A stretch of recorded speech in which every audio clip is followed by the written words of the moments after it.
Welcome back. Brigade Enterprises is the first management on our radar today. The company's bookings have declined sequentially while realizations have grown during the quarter. The occupancy, however, declined as well. To discuss the numbers for the quarter gone by and the way forward, we are now joined by Pavitra Shankar, the MD of Brigade Enterprises. Pavitra, thanks very much for your time here. Bookings and volumes are both down, and that's contrary to the commentary we've been hearing from the likes of Puravankara as well as Prestige. Is there a sector-specific slowdown you're starting to see, or you think it's a more Brigade-specific issue? Hi, good morning. Thanks for having me. The numbers that we're seeing this quarter is predominantly for Brigade due to some of our launches being pushed out into Q4.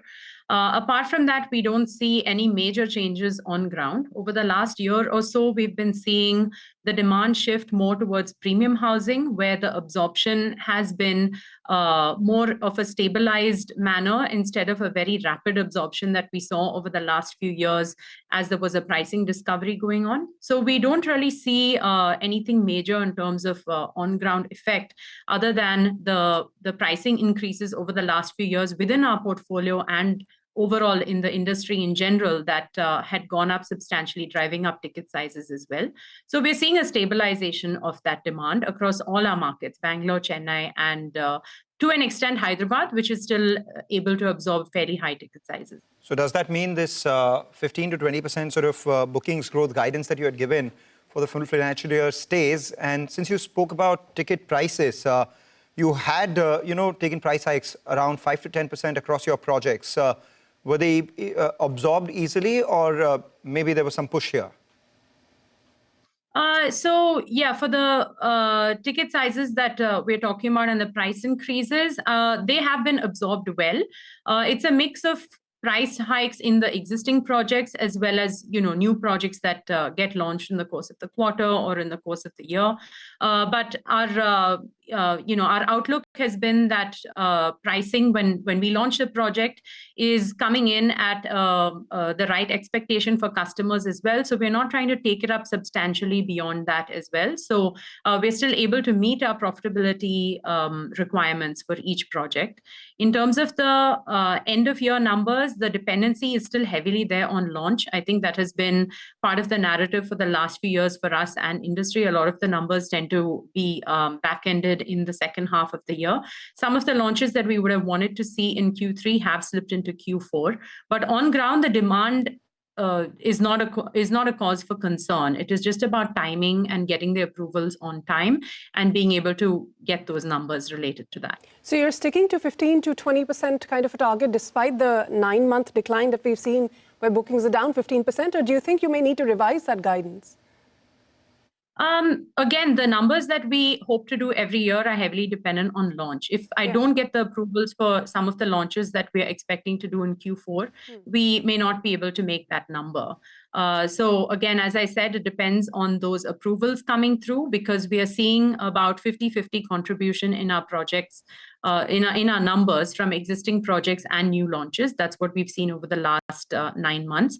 But a large part of our achievement for Q4 will come in from launches. So the guidance, so to speak, will depend on that. So what's the launch that you've earmarked for the fourth quarter? Because I see, and our director will fire that as well on the graphics plate. 1.2 million square feet is the projected launch that you have, planned launches over the next 4 quarters. So what's the kind of launch pipeline that you have for the next couple of quarters where you have visibility at least? We are hoping to do about 4 to 5 million in the next couple of quarters. And ideally, the bulk of that will come in Q4, barring which we will have a bit of a challenge in terms of doing sales, obviously, from new projects. But existing projects are all selling well, and we're still seeing good traction in terms of those. Okay, you don't really have multi-geography exposure for Brigade, so to speak, to protect yourself from downturns, especially in what we've been seeing in the NCR region, etc. Is that something you want to focus on going ahead to diversify geographically a bit more? So we are present in Bangalore, Chennai, and Hyderabad. Those are 3 major cities in South India. We are not we're currently not necessarily looking at the NCR market. And I think the three markets that I just mentioned are fairly well diversified. Yes, they're all in South India, but they're all very strong markets and have been doing well. And in the past 2 to 3 years, our ability to get good business development and sign up good projects in both of those and launch projects has shown that we are able to do that. And we so far have been focusing on South Indian markets. All right, just a couple of questions before we let you go. Pavitra, one, the launch of 3 million square feet in office assets next year. What will the Capex be here, and what do you eventually expect the annuity to be from the office sector for you going forward? That's one. And second is on your construction costs. They've increased from what, 1,800 crores to about 2,300 crores in the first 9 months of this year. Is this because launches got delayed and that's why the revenues didn't show up? Or is there something else that you could explain where the cost has increased but not shown in the revenue so far? So on the construction cost, the cost has gone up because of the number of projects that we're doing, and that has increased substantially. On the revenue side, because we follow the Ind AS accounting method, the revenues will come in at the completion of the project. So that's where we see a bit of a time lag. There is no issue in terms of how much more we are spending in that sense, whether it is residential or commercial. Our costs are in line. In terms of our office portfolio, we have about 9 office projects with around 1,600 crores of estimated Capex. We are hoping to get our current portfolio is about 1,500 crores in terms of leasing revenue, and we're hoping to grow that to maybe another 2,000 crores in the coming years ahead. And that is when you plan the REIT or separation of that business or value unlocking out there? Yeah, we'll definitely be examining that based on the top line. So that happens in the next couple of years? These projects have to get built out, leased up, and then we will take a call accordingly.